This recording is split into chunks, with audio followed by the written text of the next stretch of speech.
Oi, pessoal, tudo bem? Estamos no VZCast, o podcast semanal do CRMV-MG, onde a gente trata assuntos relacionados à medicina veterinária, zootecnia, agronegócio, medicina interna, saúde mental, tudo que tiver de legal da medicina veterinária, da zootecnia, a gente vai bater esse papo aqui, esse novo canal que a gente está agora entrando nos podcasts. Hoje a gente tem um pessoal muito legal aqui. Na verdade, eu sou muito fã, professor Giovanni, sou Giovanni Casale, lá da UFMG, professor titular, né, professor? Professor titular. Pô, professor titular é muita coisa, né? Eu tô ficando, esse negócio aqui é legal, o professor Rubens é titular também agora, né? Também. Nossa, assim, o nível aqui tá altíssimo. Professor Giovanni, lá do ICB, trabalhando justamente com patologia, né, professor? Sua orientação é patologia? Patologia, eu trabalho mais com a parte de patologia mamária mesmo, cadelas e gatos principalmente, já tem um bom tempo, desde 94. 94, né? Uns 30 anos, né? Pouco tempo. Gente, estamos aqui também, professora Luciana Mirra. Professora lá da PUC, formada lá na PUC, mestrado lá em Viçosa? Viçosa. Com patologia também?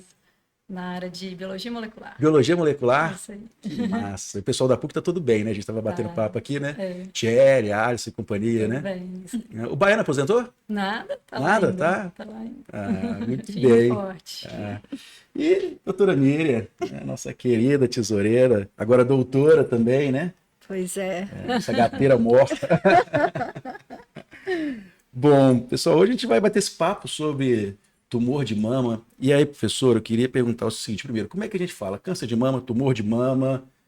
Assim, vamos para os colegas e para a população, né? Porque uma coisa é para as pessoas vão entender o que a gente deve falar.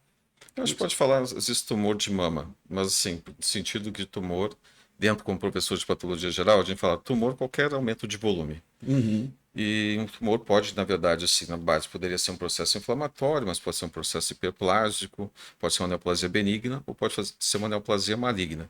E aí a gente pode usar o termo câncer só quando realmente for neoplasia maligna. No caso das que a gente vai abordar hoje em cadelas e gatas, principalmente a parte de neoplasias, geralmente a gente tem muitos casos que geralmente são ou neoplasias benignas ou neoplasias malignas. Por exemplo, se a gente pensar mais em cadela, a gente pensar, talvez tenha mais chance de ser benigno. Mas se a gente pensar em gata, aí já pensando em comportamento, tem mais chance de ser maligno.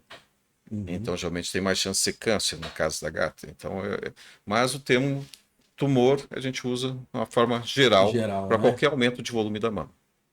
Então, a gente poderia usar o termo tumor. Professor, me fala, se a gente for fazer um paralelo aí com a área humana, onde o câncer de mama é muito importante e tudo. Não vou te perguntar nunca, a gente combinou, assim, que a gente não tem esses dados, né, de números, mas assim, da importância clínica, é uma incidência alta. A gente não tem esse valor certo, né, mas é uma incidência alta e é uma doença que ela evolui muitas vezes para um quadro grave, né? Olha, realmente a frequência, a gente sabe, nas cadelas é a neoplasia mais frequente, não tenho a menor dúvida disso dos dados. Na gata, geralmente, é o terceiro mais frequente. Então, é muito alto. Se a gente pensa que eu trabalho muito com a parte de patologia comparada, então muitos dados que eu vou citar às vezes são um pouco da parte humana também. Mas se a gente pensa que na mulher é muito frequente e é o câncer mais frequente na mulher, e que na cadela a gente sabe pela literatura que é 3 vezes mais frequente que na mulher, então é muito alto. Então a importância de a gente realmente tentar fazer políticas de prevenção muito mais do que tratamento. A gente tem que pensar sempre em termos de neoplasia, seja na área humana, seja na veterinária, mais na parte preventiva, na verdade. Sim. E aí, assim, se pensar... Bom, a gente pode abordar um pouco mais adiante, mas se a gente pensar em cadelas, a gente geralmente tem, às vezes, neoplasias benignas que podem evoluir para neoplasias malignas. Então, pegar em estadios mais precoces, uma fase mais precoce, é extremamente importante em termos de prognóstico. Aí eu vou jogar para vocês dois, depois eu jogo para você, para os gatos, assim, mas em cadelas, professores, quando fala em prevenção, né, tem a questão do diagnóstico precoce, mas tem outras medidas de prevenção também. E, Luciano, como é que está essa questão da genética, assim, né? Eu lembro que eu sei que na medicina humana tem a questão dos genes, né? Que vão ser feitos esses testes genéticos. Como é que está isso também? Primeiro da prevenção e o que vocês pensam em estratégias e tudo que seria interessante para os colegas se preocuparem, assim, medidas para eles tomarem, assim. Eu acho que o mais importante quando a gente fala de prevenção, justamente, né, falando isso que o professor Giovanni colocou, do diagnóstico precoce, né, a campanha do Outubro Rosa ela é importantíssima, palpação de mamas, né, então a gente identificar nódulos em fases iniciais, que aí a gente vai estar em um estadiamento mais inicial, e aí a cadela ou a gata vão ter uma chance melhor e um prognóstico melhor. E quando a gente fala na etiologia, né, da doença, a gente pensa, por exemplo, no uso de progestágenos, né, em que a gente tem que conscientizar a população a não utilizar os progestágenos, porque a gente sabe da influência hormonal no desenvolvimento da neoplasia. E aí o que é legal na campanha, né, professor, que toda vez a gente faz isso, aborda isso com os tutores, mostra para eles que não deve fazer, né, e a campanha a gente faz também bastante diagnóstico precoce. Às vezes o tutor leva o paciente, ele nem sabe, né, da existência, da probabilidade de ter neoplasia mamária, e aí a gente faz a avaliação da mama, acha o nódulo, e orienta a procurar o serviço de referência. Então, a gente consegue abordar isso de uma forma mais precoce. Professora, e a questão da castração, né? Que quando eu fiz a cadeira lá, a castração precoce, reduz a incidência, reduz realmente, mudou esse conceito? Me atualiza aí, como é que tá? Então, Desculpa, realmente... deixa eu te interromper. E é possível fazer, por exemplo, um teste genético como é feito na mulher hoje? Também? Pegar esse pepino aí pra você. Então, fez o teste genético. Teste genético, assim, tem alguns exames, por exemplo, tem o antígeno castroembrionário, que a gente usa como forma de monitorar uma cadela, por exemplo, que já tem neoplasia mamária. Existem os exames de imunohistoquímica que a gente faz quando a gente já tem o diagnóstico, para poder falar de fator prognóstico e preditivo, né? Assim, o que eu posso... Será que essa neoplasia realmente precisa de complementação com quimioterapia ou preditivo? O que eu vou usar, né, de fármacos para ajudar no tratamento? E agora, teste que eu acho que você está falando igual tem lá para Angelina Jolie. Isso. BRCA1, né? Uhum. Isso a gente não tem, assim, não que eu conheça. Você conhece? Ainda não, né? Não, é o seguinte, tem laboratório já em São Paulo que faz alguns testes de mapeamento genético. Mas a gente é possível fazer um determinado painel, acho que com 20 e poucos genes e tal. Só que a gente não tem a mesma segurança em termos de dados para falar que esses genes são tão importantes para determinados desenvolvimentos de determinado câncer, como neoplasia mamária, como a gente tem na mulher. Uhum. Então, na mulher, a gente já tem painéis muito bem estabelecidos há mais de 10 anos. Isso faz testes e tal. Na cadela, na cadela e na gata é possível fazer alguns, mas a gente não tem a mesma informação para poder falar com segurança que realmente está participando do desenvolvimento daquele determinada neoplasia, entendeu? E essa avaliação da expressão gênica que o professor está comentando, ele não é para a gente fazer diagnóstico, né, professor, precoce, é na cadela que já tem uma neoplasia, aí a gente avalia a expressão gênica para ver quais vias estão ativadas e quais estão silenciadas para escolher o melhor fármaco para aquele paciente. Mas para diagnóstico, para falar, não diagnóstico precoce, ou até mesmo para a gente fazer uma avaliação de predisposição. Né? Será que, né, eu vou ter uma chance maior, como foi o caso da Angelina Jolie, que eu acho que é o mais famoso, né? Isso a gente não tem na veterinária. Desculpa, pode falar. Desculpa. A gente sabe que tem homologia, por exemplo, BRCA. Já foi estudado isso, deve ter uns 20 anos, já que tem homologia entre os genes da cadela e da mulher. Mas a gente não sabe se tem a mesma importância que teria na mulher. A gente não tem esse dado ainda. Mas eu falo que vocês fugiram da castração. E aí? Acho que essa Mas a castração precoce, realmente, ela reduz a probabilidade de neoplasia mamária. Então, tem dados para a gata e tem dados para a cadela, né? Então, para a cadela, a literatura fala redução de até mais de 90% da probabilidade de ter neoplasia mamária. Mas a gente sabe hoje que fazer a cirurgia precocemente, né, antes do primeiro cio, a gente tem outros problemas. Então, incontinência, principalmente nas cadelas. Nas gatas, até que não. Mas nas cadelas, incontinência urinária, alterações articulares, né? Então tem trabalho que mostra ruptura de ligamento cruzado, até mesmo outras neoplasias, linfoma, por exemplo, né? Porque isso é visto na mulher. As mulheres, quando entram na menopausa, né, tem uma maior probabilidade de linfoma.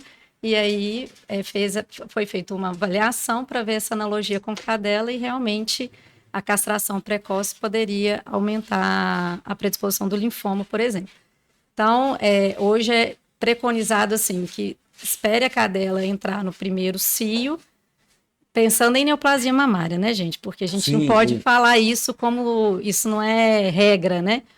Então, se a pessoa... Porque às vezes a gente tem muitos tutores que passaram por uma situação muito ruim com neoplasia mamária em outras cadelas, e aí eles adquirem um novo animal e falam, eu quero fazer de tudo para que esse meu, né, novo pet não tenha uma neoplasia mamária. E eles procuram a gente para fazer castração precoce. E aí a gente só tem que explicar desses riscos de fazer o procedimento precoce, e se a pessoa optar por fazer...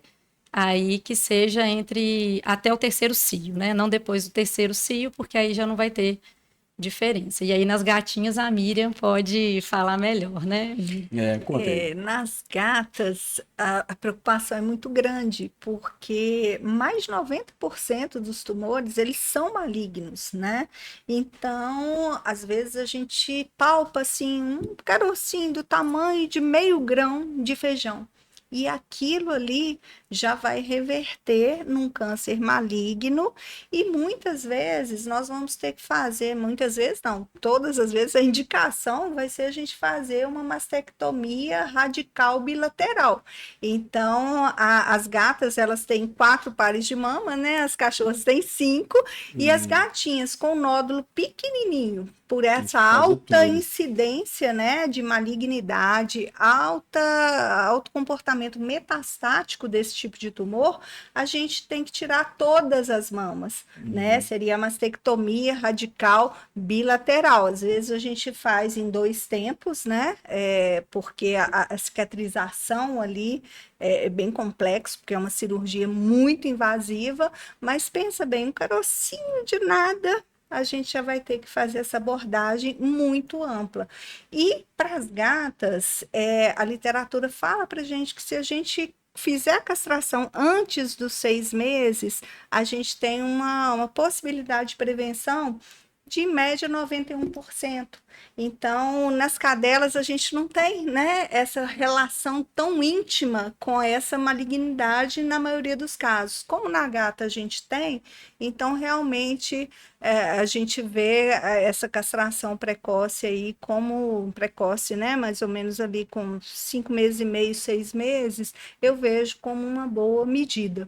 Eu estou provocando isso, pessoal, porque aqui no Conselho a gente sempre tem uma questão que é o manejo populacional, né? E a gente tem esse debate todo aqui, é um dos pontos críticos nossos aqui, mas também tem essa questão das outras doenças que podem acarretar, né? Então, ao mesmo tempo, a gente estimula a castração precoce, né, por todos os benefícios, mas o que isso pode trazer de mal, assim? Então, é importante essa informação, porque a gente é sempre questionado disso, né? Então, os colegas perguntam, vou ou não vou? E isso muda muito, né? Essas informações mudam muito. Mas falando de gatinha, o uso dos anticoncepcionais aí, dos progestários. De jeito nenhum. Mas Assim como as cadelas, né? A gente tem uma chance aí de desenvolvimento do câncer de mama, além do câncer de mama, diabetes, né? Hiperplasia mamária. A hiperplasia mamária que aparece mais frequentemente, né? Isso, em gatas jovens, né? Antes do primeiro cio, e algumas pessoas, assim, podem até confundir, mas a hiperplasia mamária, normalmente você tem um aumento de volume muito grande das mamas, principalmente, né, das abdominais, e fica muito, muito grande, né? E em gatas jovens. Já o câncer de mama mesmo, aquele maligno, a gente vai encontrar mais em gatas mais velhas, na maioria das vezes. A gente vê que os colegas confundem muito a hiperplasia mamária com o tumor de mama na gata. Né? E o que você falaria, assim, para ajudar a diferenciar os colegas, até assim, como diferenciar e como conduzir? O que você sugeriria para os colegas? Eu acho que é importante a gente avaliar, por exemplo, a idade, Normalmente a hiperplasia mamária, ela vem em gatas bem jovens, né?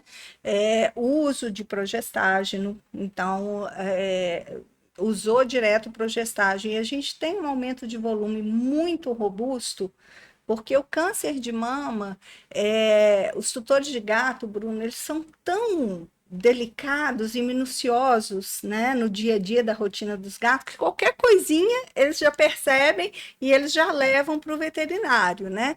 E a hiperplasia, assim, o tempo de evolução, ele é muito rápido e muito robusta a apresentação clínica, sabe? Então, é bem diferente, assim.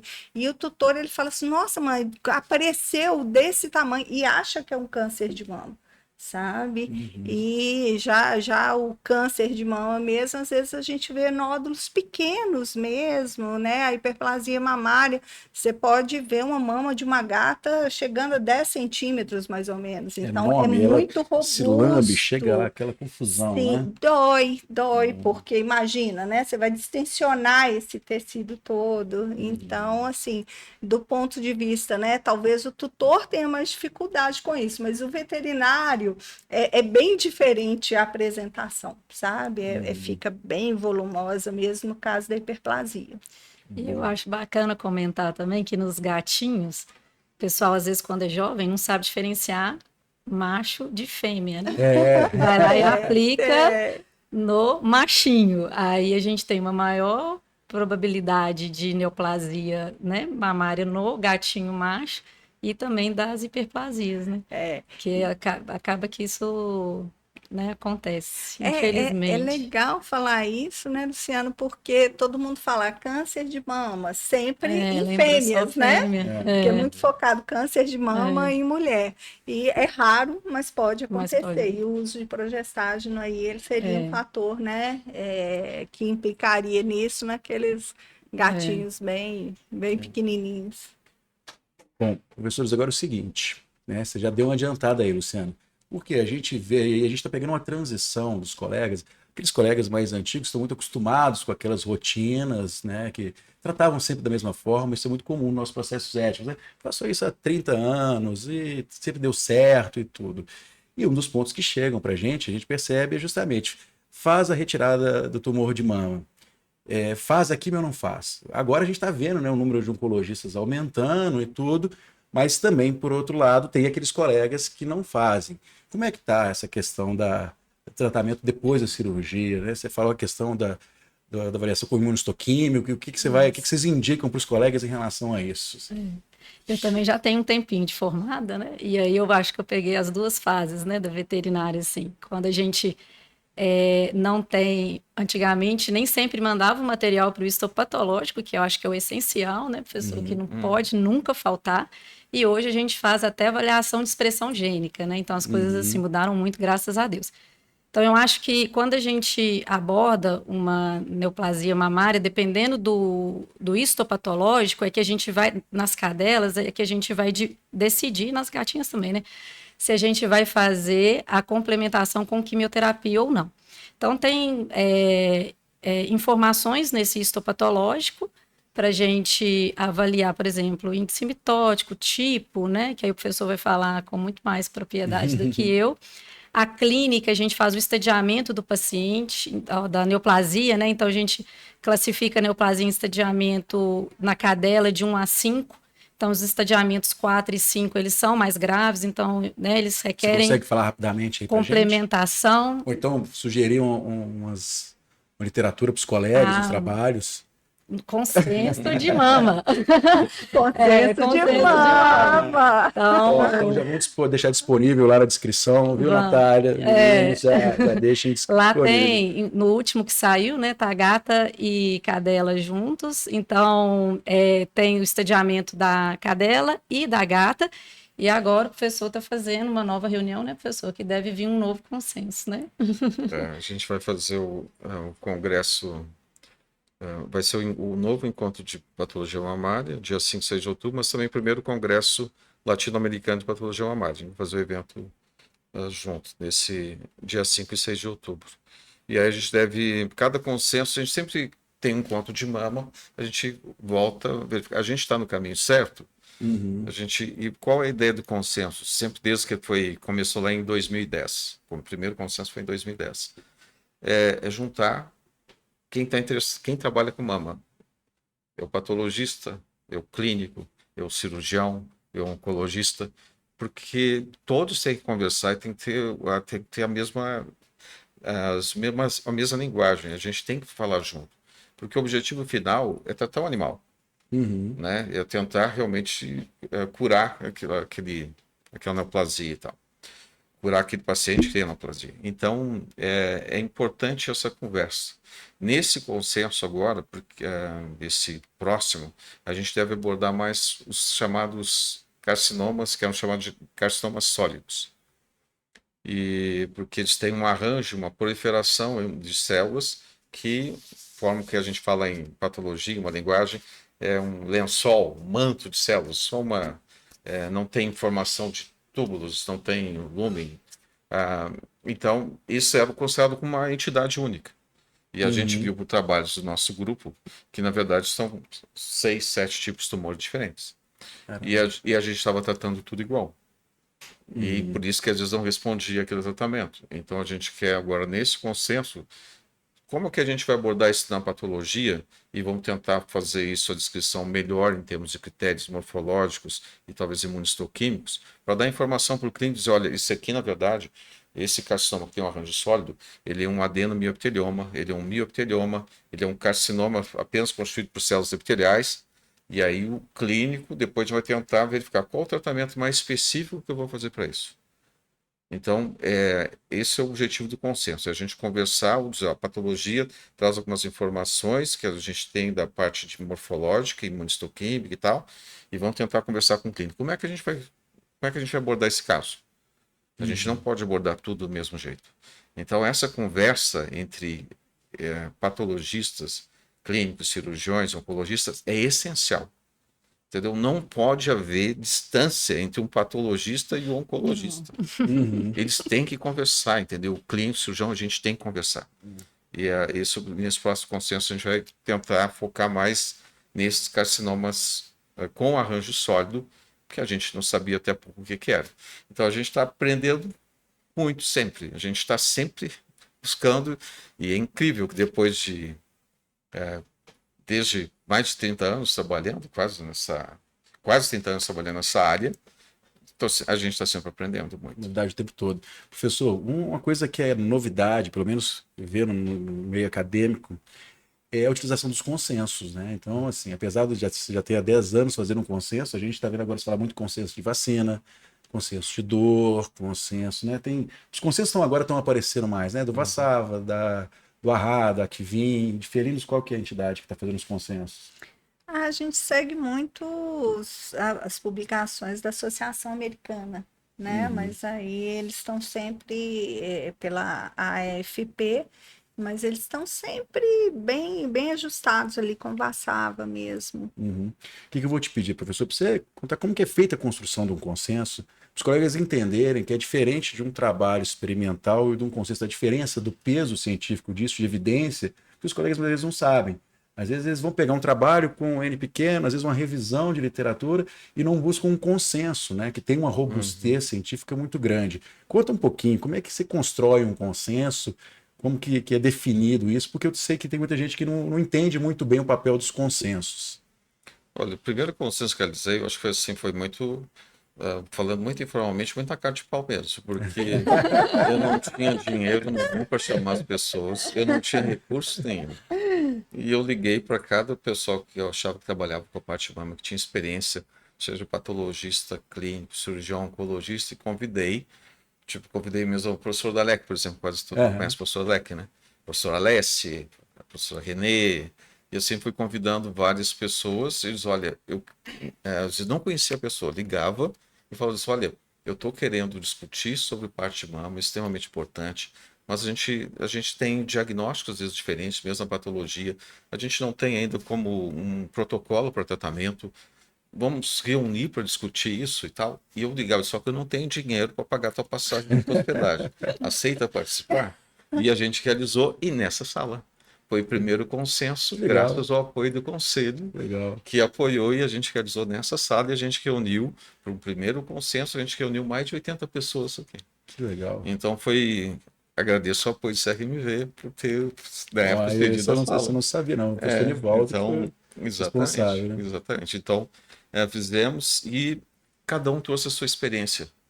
E eu já estava trabalhando com mama, já tinha um bom tempo, tinha terminado doutorado em 2000 e tinha trabalhado com isso, comecei a trabalhar em 94, trouxe a experiência que a gente tinha, mas a Gleice, que é também da Escola de Veterinária, e a Gleice foi muito importante nesse processo todo, a Gleice Lavalle, do setor de oncologia da escola, do hospital, porque a Gleice apoiou as condutas e os critérios que a gente estava adotando. E de onde que eu peguei esses critérios? Eu peguei com base na área humana. Que todos os critérios que eu tento aplicar na parte de veterinária são todos da área humana. E qual a importância disso? É que tenha correlação clínica. Nenhum diagnóstico patológico tem um valor se não tiver uma correlação clínica. Então, assim, será que por exemplo, eu dou um diagnóstico de carcinoma papilar. Por que é importante dar um diagnóstico desse? Por que o tipo histológico é importante? Porque eu sei como que ele vai evoluir. Hoje em dia, quando eu falo carcinoma papilar dentro do hospital veterinário, lá no setor de oncologia, não interessa se tem metástase linfonodo, não interessa o tamanho da massa tumoral, não interessa nem a imunistoquímica para ele. O setor vai aplicar quimioterapia com o diagnóstico do HE. E para nós, em termos da patologia, a gente dá um diagnóstico que faça a diferença. Isso é muito legal. É tentar fazer alguma coisa com uma rotina simples e não só precisa investir muito. A gente sabe que dentro da veterinária, ou às vezes até mesmo da área humana, às vezes os recursos não são fáceis. O tutor também às vezes não tem como pagar. E a gente dá uma informação que seja relevante em termos clínicos, isso é muito importante. Então, nesses consensos, a gente reúne e vai trazendo as experiências dos diversos grupos, seja de patologia, de cirurgia, de oncologia. Só como é que tu faz a cirurgia, como é que tu recomenda, qual é a tua experiência? Então, nós trouxemos isso também do nosso grupo e juntamos com os grupos de vários locais do país. E a Gleice, assim, dentro do hospital, quando a gente começou com essas informações, dizendo, precisamos fazer o estadiamento, temos que examinar o linfonodo, a macroscopia tem que ser feita pelo patologista e não pelo técnico em patologia. A gente tem que colher vários fragmentos para poder ter uma avaliação correta do tumor. Isso mudou e teve uma correlação clínica. A gente tinha um pouco dessa experiência já com a Gleice, porque a Gleice cobrava que fosse feito isso e era encaminhado. E ela cobrando a gente. E ela com medo, né? Vamos fazer rápido. Né? E ela sabe cobrar. Sabe cobrar. Exatamente. Então a Gleice teve esse peso porque ela diz, ó, só faço cirurgia ou tem que estar incluso dentro da parte lá do... Vai fazer a cirurgia de mama? Então tem que ser encaminhado para o patológico. Não é uma pergunta se quer fazer. Tem que ser feito isso patológico. E isso foi graças a Gleice também, que implantou isso no hospital da escola. Então a gente trabalhou muito tempo essa parceria junto aí e conseguimos estabelecer esses critérios para avaliação.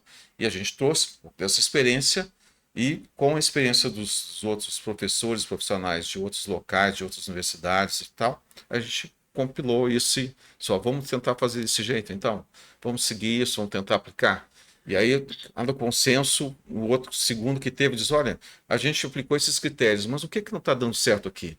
Como é que é a tua casuística lá no Rio Grande do Sul? Por que tem tanto carcinosarcoma no Rio Grande do Sul e aqui não tem? Será que tem algum diagnóstico diferente? Aí, vamos ver como é que tu está dando o teu diagnóstico. Aí a gente foi estabelecendo, discutindo melhores critérios para diagnóstico e depois de tratamento. Então, cada consenso a gente tenta direcionar um pouco mais isso. Lapidando mais um pouquinho. Exatamente. E professor, assim, eu achei o máximo, fiquei assim emocionada aqui, porque muitos veterinários, às vezes, eles veem o patologista como aquele cara que está ali sentadinho na sala dele e que só vive do microscópio, né? E é muito legal trazer à tona esse papel de vocês, que vocês estão importando com aquilo que acontece lá na ponta, né? Que é o melhor tratamento que a gente possa dar para aquele determinado paciente. Então, isso é muito legal, sabe? Os veterinários também essa visão do patologista, que ele está ali trabalhando em prol de melhorar todo o diagnóstico feito para que aquele diagnóstico impacte positivamente e direcione o tratamento. Então, assim, parabéns. Obrigado. Lá no início, lá nos anos 2000, quando a gente estava ainda padronizando dentro da escola veterinária, do hospital veterinário, do setor de oncologia, a Gleice começou a implantar um setor só de quimioterapia e tal. Em algumas situações ela me chamava, dizia, ó, tem um caso tal aqui, quer examinar comigo? Aí então eu ia lá e verificava a característica do tumor, como é que era o crescimento, era uma forma de placa, era não sei o quê. Ah, será que isso pode ser um micopapilar? Pode não ser, aí fazer alguma punção aspirativa? Então, essa conversa, ela é muito produtiva. Ela é muito bom. Isso e faz a diferença. A Gleice ter feito também doutorado na patologia comigo, deu para ela uma visão que se ela tivesse feito só na clínica, ela não teria, porque ela viu também das nossas dificuldades. Porque não é fácil dar um diagnóstico. E a gente também tem dúvidas, entendeu? Como eu tô falando, eu estou aprendendo até hoje, tem muito ainda para aprender. Então, e é isso que é um instigante dentro da pesquisa e do que a gente gosta de fazer, né? Então, isso é importante. E aí, buscando, né, puxando isso que o professor falou, é importante que a gente, como clínicos, né, que a gente converse com o patologista, mas não precisa nem ser ligando para ele, é preenchendo, né, professor, uma requisição com informações relevantes para aquele caso, com informações importantes. E sempre fazer o histopatológico, não deixar, né, não simplesmente tirar alguma coisa e jogar no lixo, que essa informação vai ser importante para o nosso paciente depois. Bacana. Tem outros pontos que eu acho que são importantes, que a gente tem que conversar, coisa também que tem nos preocupado aqui no Conselho, que quando a gente fala em quimioterapia, é a manipulação dos quimioterápicos pelos colegas. Isso tem me preocupado bastante, assim, né? Como eu estou na imagem, com o raio-x volante, é um negócio que assim, me dá um ataque cardíaco, é um negócio que, assim, né, que o pessoal não tem medo, a mesma coisa com os quimioterápicos. E a Vigilância Sanitária aqui de Belo Horizonte, ela já falou que vai ser mais rigorosa em relação a isso, que eles identificaram na medicina veterinária a radiação usada de forma inadequada, os medicamentos controlados, anestésicos e os quimioterápicos, assim. Esse é um ponto que a gente precisa trabalhar muito, né, professor? O que vocês têm visto também aí na clínica? Eu tenho vídeos quando o pessoal chama, vem fazer a quimioterapia, mas cadê? Não, já fiz. Eu falo, mas como é que você fez, assim, né? Não te vi paramentado, onde que foi manipulado, né? É um ponto que a gente precisa evoluir, né? A gente tem que lembrar que os quimioterápicos, né, que esses fármacos, eles vão agir nas células que estão proliferando muito rápido, neoplásicas, mas eles são mutagênicos e teratogênicos, né? Então, se a gente manipula eles de uma forma inadequada, a gente também pode ter efeito colateral, inclusive aumentar a predisposição para o desenvolvimento da neoplasia. Então, o que a gente faz, por exemplo, a PUC, a gente não tem capela, né, de diluição, mas a gente faz a quimioterapia. Como que isso é feito? Então, a gente tem farmácias de manipulação, infelizmente a gente não tem em Belo Horizonte, então o medicamento vem de São Paulo. Então, a gente faz a prescrição, o medicamento é diluído em capela de fluxo de classe B2, né, tem que ser a capela de fluxo laminar, e aí a gente faz a aplicação seguindo todas as recomendações para uso de fármaco citotóxico, né? Então tem a luva correta, o avental impermeável, tem que ter lava-olhos na sala de aplicação, né? Inclusive a gente não tem uma regulamentação para a veterinária, não é isso? Você até me responde. Não, sim, a gente usa muito o que é o humano, né? Da regulamentação humana. A regulamentação é laboral, né? É preocupação com o aplicador. Então é a mesma regulamentação. É igual a do raio-x, né? A preocupação é com quem está aplicando e não muito com o paciente. É claro que tem uma preocupação com o paciente, mas é mais com quem está aplicando. Então, a princípio tem que seguir ipsis litteris a mesma norma. Então é isso que a gente faz. Né? Que é justamente fazer essa aplicação seguindo todas as recomendações de boa prática, né, de aplicação de fármaco citotóxico. E tem algumas clínicas também em BH que já tem capela, né, que eles instalaram direitinho Eu acho para que São fazer Francisco manipulação. tem, né? O Sofal tá preparando um centro de... Vai Tem alguns mudando a locais que já concepção, tem. né? Eu acho que a preocupação com todos, né, Lá na vem escola aumentando. veterinária acho que tem, né? Na escola Tem, veterinária tem tem. sim. Era o único lugar que tinha, né, Foi um dos professor? pioneiros, eu acho que lá em foi Belo pioneiro. Horizonte foi o setor de oncologia da escola Não, lá veterinária. foi o pioneiro. Depois Que a a Uniub Leite também. começou lá.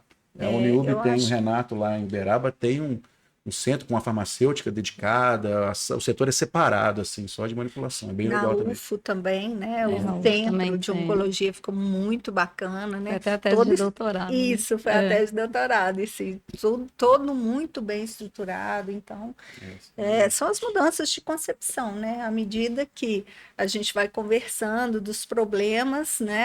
As clínicas também vão se adequando aí a essa realidade. E outro ponto que eu acho que a gente pode dar uma cutucada no Ministério é a questão desses medicamentos, os anticoncepcionais, né? A gente podia, igual na leishmania, que o Vitor traz a turma para cá do Ministério para ficar cutucando, né? Olha só, vamos parar de matar os bichos, vamos parar de autorizar esses medicamentos, corta esse troço, né? É um negócio que faz muito sentido.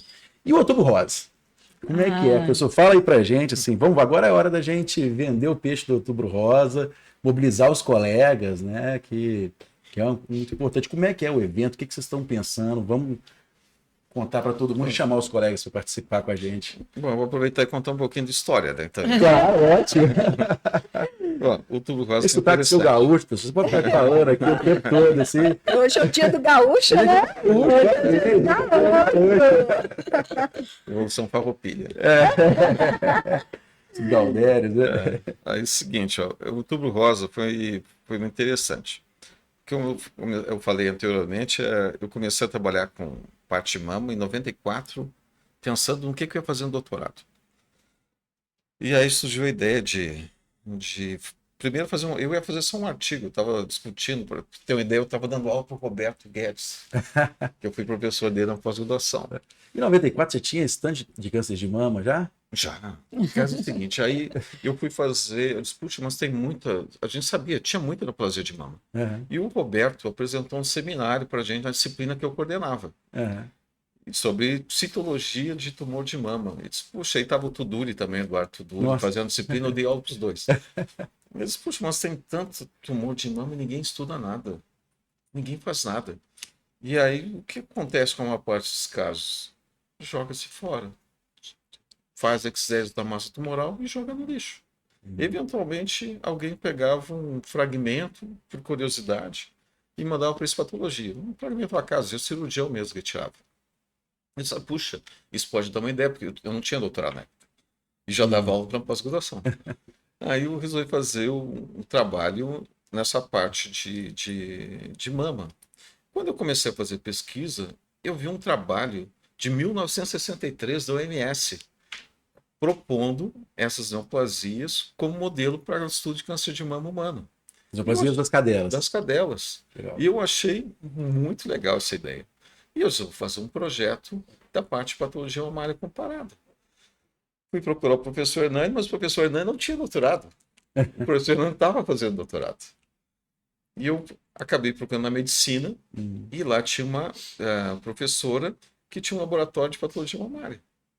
E ela aí disse, vamos estudar então, e eu vou tentar aplicar os conhecimentos da área humana para os diagnósticos do tumor de mama da cadela e comparar as classificação humana e veterinária.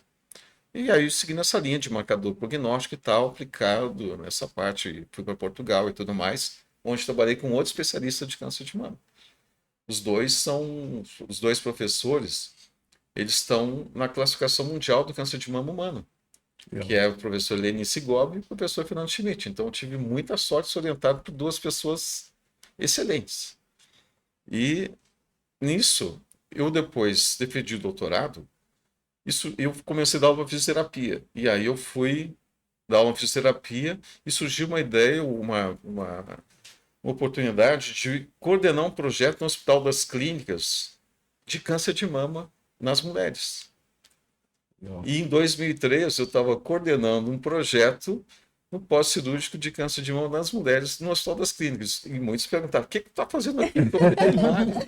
Por que tu está no Hospital das Clínicas? Tu não é um médico, né? Mas eu, na verdade, eu coordenava os alunos, ou a parte de fisioterapia, tudo era tudo voluntário, tinham profissionais fisioterapeutas, tinham meus alunos de fisioterapia, virou um projeto multidisciplinar com um terapeuta ocupacional, com o pessoal da enfermagem, com o pessoal da psicologia, e a gente tinha mais de 400 pacientes cadastrados, e a gente dava assistência 2 vezes por semana. Legal. Era na terça e no sábado. Todo sábado de manhã eu estava lá. E eu coordenava o projeto. E vi muitos pacientes com câncer de mama em muitos estágios da doença.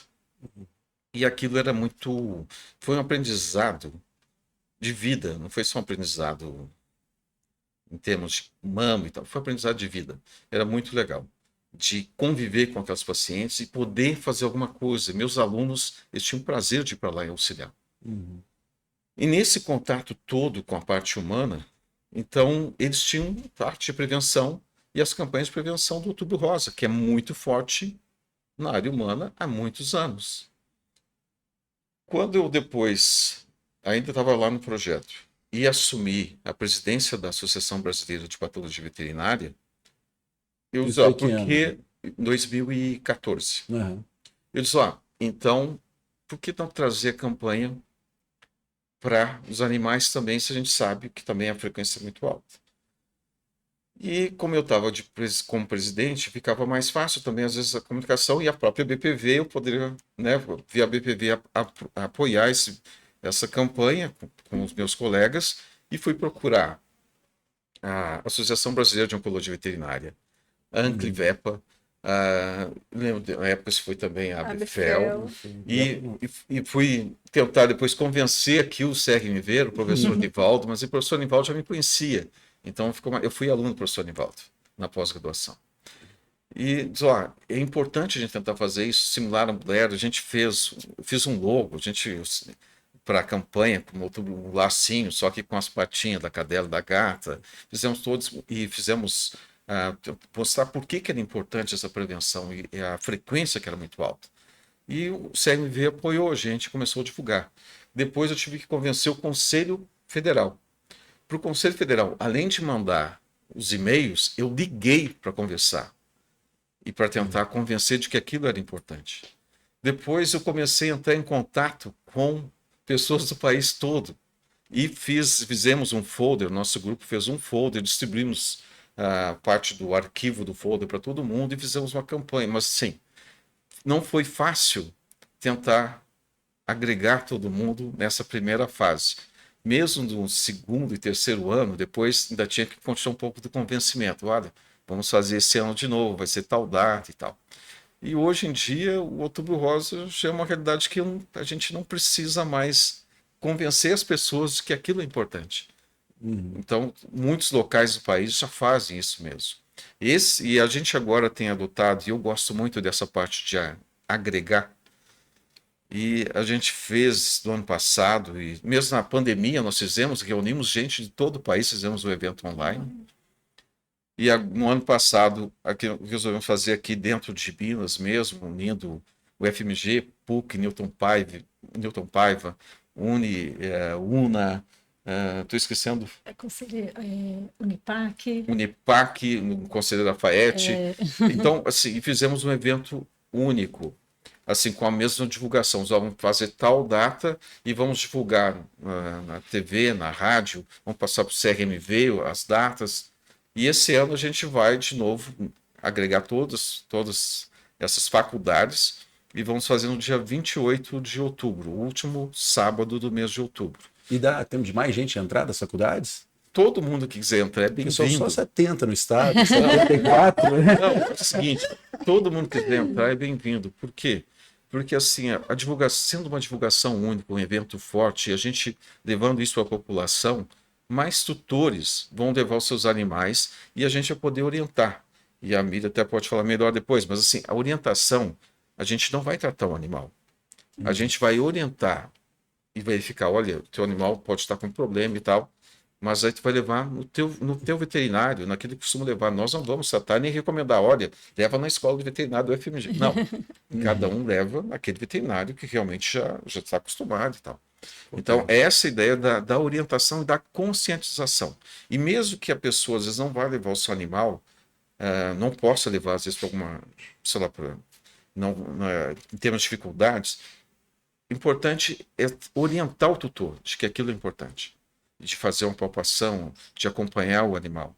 Então, a gente pretende fazer isso esse ano de novo, uma data só, no dia 28. E vai ser num lugar só aqui em Belo Horizonte Não. ou vai ser... Cada escola vai, por exemplo, a PUC vai fazer aqui no campus da Praça da Liberdade. Praça da Liberdade e Betim. Em Betim. Aí, Escola veterinária, a gente vai fazer no hospital da escola de veterinária no FMG. A Miriam, Na Newton vai ser no Hospital da Newton. no hospital da Newton. E assim, cada um faz o seu e dá opção para... Porque às vezes é muito difícil o deslocamento do tutor com o seu animal. E se a gente tiver em vários pontos, isso facilita. Esse é um ponto importante. E agora a gente acabou de fazer uma fiscalização, um levantamento em todos os cursos. E a grande maioria está conosco, inscrito e tudo. Então é bacana a gente fazer essa amplificação. Vamos trabalhar nisso agora. Acabando aqui, já vamos trabalhar nisso. Não, acho que quanto mais faculdades estiverem participando, seja da Belo Horizonte, do interior, e que a gente puder realmente, depois, a gente se dispõe a passar os arquivos, a arte para divulgação, e a gente fazer uma divulgação única. Isso aí dá muito mais peso para o evento. Isso é importante. e esse ano o evento está maior ainda, né, professor? Que tem Santa Catarina, participação de Santa Catarina, do Ceará, das universidades, e ainda mais escolas aqui. Então, a Arnaldo, né, entrou, e em Minas, a Universidade Federal de Uberlândia também. Legal. Vai pôr mais gente, dá tempo, então vamos pôr mais gente. O negócio Amplificar, né? O negócio é amplificar. Que bacana. E vai ter, assim, além da avaliação, vai ter mais alguma coisa? Acho que ano passado teve castração, não teve? Teve corrida, não tem uma situação dessa? Não. Mas tem um Porque outro... às vezes o pessoal faz Isso, caminhadas, né? teve uma faculdade que fez uma caminhada. Uma caminhada, Eu sei que o movimento foi grande, assim. Mas bom, que bom. E o que mais vocês contam aí da mama que a gente precisa saber? Pensando que nosso público aqui, principalmente colegas, assim, o que vocês enxergam? Você olha, pessoal, olha, vocês precisam prestar mais atenção nisso, ou nas gatinhas, ou nas cadelas, assim, ou nos gatos e nos cães. O que vocês acham que a gente precisa focar mais, assim, para, pessoal, ficar atento nisso, assim? Eu acho que é importante não esquecer da parte do exame físico de palpação de mama, né? Porque, principalmente em gato, que não gosta que pega na barriga, né, Bruno? Se tiver daqueles gatos gritando no consultório, eu vou te chamar para segurar para ele. Examina aqui. Você leva o seu paninho, né? Então, eu acho que é muito importante que a gente, né, olha a mucosa, olha o turgor cutâneo, ausculta, né, tudo uma empolgação danada. Mas na hora de palpar as mamas, às vezes fica ali, né, esquecido. E isso é uma parte muito importante. E eu volto a falar em gata, assim, eu pego assim, nódulo micro, né, muito pequenininho, é meio carocinho ali de arroz e já é um câncer maligno, então bem agressivo, às vezes, muito né? agressivo, metastático.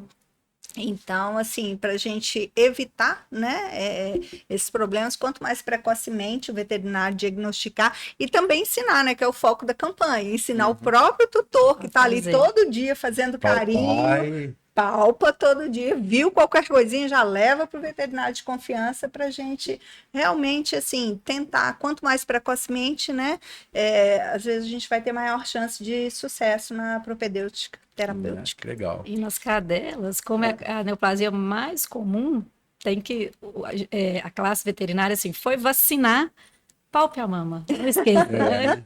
Claro que todo mundo faz o exame clínico, né, completo, mas não a gente que pede, a Miriam, fazerem.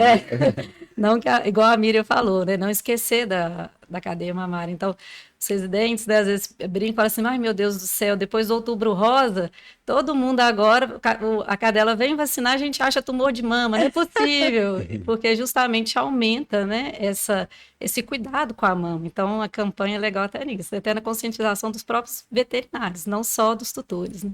Isso é importante. Uma coisa interessante, eu tô falando isso, é porque o que a gente tem visto aqui da nossa experiência aqui na escola, desde que começou esse trabalho maior com parceria da patologia com a parte lá da oncologia veterinária e montou o setor de oncologia no hospital, a gente tem visto que tem tumores de menor tamanho, porque a conscientização tem melhorado nesses 20 anos. E isso é muito legal.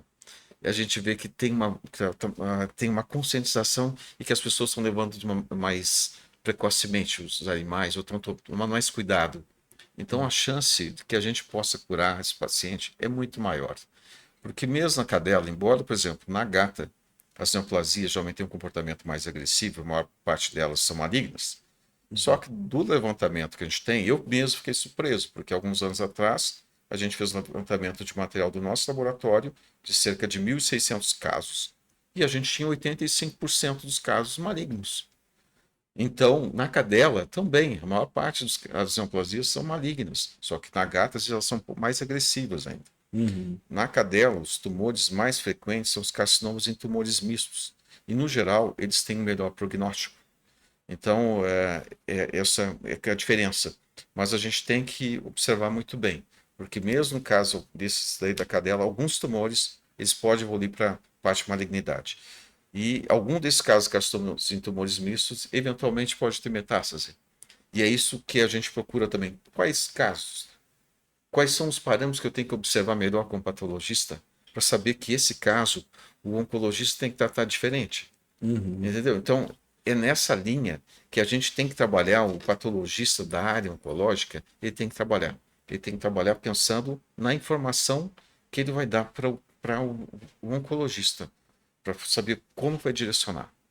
Daí essa importância sempre dessa conversa. E outra coisa também importante, né, professor, que a gente, às vezes, os colegas do interior que vão ter acesso a laboratórios humanos, patologistas humanos, né? Isso a gente tem que desaconselhar completamente, né? Hoje é fácil mandar amostra, né? Até falando pela associação, né, professor? Eu acho que é o seguinte, porque eu tenho eu oriento também pela Faculdade de Medicina, na verdade não oriento pela Escola Veterinária, eu oriento pela Patologia da Medicina. E eu tenho muito contato com a parte de patologistas da área humana. Essas neoplasias que são mais frequentes na cadela não são as mais frequentes na área humana. Na verdade, eu acho que, assim, pensando, como eu tenho algum conhecimento da parte humana, eu diria que dar diagnóstico na veterinária é mais difícil que dar diagnóstico na área humana.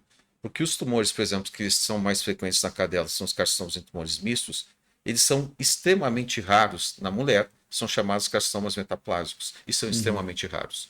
E esse é o nosso dia a dia. E é por isso que muito patologista não gosta de ver mama, porque às vezes são muitas lâminas e as neoplasias são extremamente heterogêneas. E tu não pode olhar de uma maneira geral. Tu tem que olhar com detalhamento para verificar, porque às vezes eu posso ter uma pequena área de transformação, uma pequena área de invasão, uma área que seja de um carcinoma tumor misto com uma pequena área de transformação lá, ou uma diferenciação micropapilar. Isso muda todo o comportamento dessa neoplasia. E é por isso que o patologista na área oncológica, ele tem que examinar e tem que ter critério. E eu, assim, isso que é o legal da veterinária. Talvez a área de, eu sim, posso falar que talvez a área de oncologia, na área oncológica, pegando patologia, clínica, cirurgia, oncologia, foi talvez uma das que mais evoluiu na veterinária. Essa é uma das da minha impressão nessas últimas 2 décadas. E isso é muito legal. Isso é muito... ver como que a gente evoluiu. E que hoje a gente já sabe mais ou menos o que me diz. Se um laudo não tiver exatamente completo, o cirurgião, o clínico, o oncologista diz, puxa, tu não colocou informação sobre a margem. Qual foi a graduação histológica desse tumor que não colocou? Qual a contagem mitótica? Então, esse tipo de orientação, esse tipo de conhecimento pelos clínicos, né? Isso é extremamente importante. Então, a gente tem que caminhar junto a essa parte. E a parte humana está muito mais evoluída que a gente, óbvio, porque a parte de câncer de mama é o mais estudado, mais pesquisado de todo mundo. Então, eles estão muito na frente da gente. Na pesquisa, mas a gente sabe que dinheiro faz diferença na pesquisa, né? Como, né? Mas a gente tem condições de pegar carona naquilo que já foi feito deles. E é o que eu faço. É onde você começou, realmente, como modelo. E eu acho que tem, realmente... E eu acho que tem uma aplicação. E quando eu vejo que tem essa correlação clínica, utilizando os mesmos critérios que eles utilizam, é muito legal. Isso é uma satisfação muito grande. Professor, você foi um dos grandes responsáveis por isso, né? Parabéns. Assim, isso é legal esse negócio do podcast, assim, né? Porque veio o professor Rubens, você, O Lobato, assim, é bacana, né? E principalmente quando a gente passou pela sua mão, assim, assim, nossa, eu como professor, né? Olha só, é o cara mesmo, assim, mas muito bacana. Professores, professora Miriam, muito obrigado, assim. Esse bate-papo aqui é super legal, esse espaço está aberto para vocês. Se tiverem um outro tema, ano que vem, de novo, vamos bater esse papo. Por enquanto, esse ano a gente vai mobilizar a turma para ir junto. E bacana.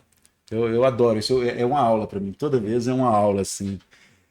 Pessoal, então, muito obrigado, nos vemos na semana que vem. Lembra, se tiver algum assunto interessante, alguma sugestão, manda para a gente. Esse material que a gente conversou aqui, a gente vai deixar disponível para vocês. E aí, nós nos encontramos na semana que vem. Um abraço. Tchau, tchau.